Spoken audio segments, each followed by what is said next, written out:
সিলেটে বেলা ৩টায় শুরু হয় রথ নিয়ে শোভাযাত্রা। আরও জানতে নগরীর রিকা বিবা রিকা বিবা রিকা বিবাজার থেকে যুক্ত হচ্ছেন প্রতিনিধি কামরুল ইসলাম মাহি। মাহি, রথযাত্রায় সাধারণ মানুষের কেমন উপস্থিতি দেখতে পাচ্ছেন এবং সেখানে আজ বিকেলের পর কি কি আয়োজন থাকছে?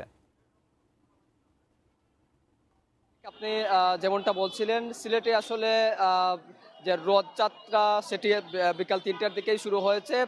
সনাতন ধর্মাবলম্বী যারা রয়েছেন তারা বিপুল উৎসাহ, উদ্দীপনা এবং ভক্তি শ্রদ্ধা নিয়েই কিন্তু এই রথযাত্রায় তারা অংশ নিয়েছেন এবং সকাল থেকেই আমরা দেখছিলাম আসলে রথযাত্রার যে মহা উৎসব সেই মহা উৎসবে কিন্তু সনাতন ধর্মাবলম্বী যারা রয়েছেন তারা কিন্তু বিপুল উৎসাহ উদ্দীপনা নিয়ে এই রথযাত্রায় অংশ নিয়েছেন এবং আজকে ৩টা যাত্রাটা আসলে শুরু হয়ে সিলেট নগরের বিভিন্ন জায়গা আসলে প্রদক্ষিণ করে।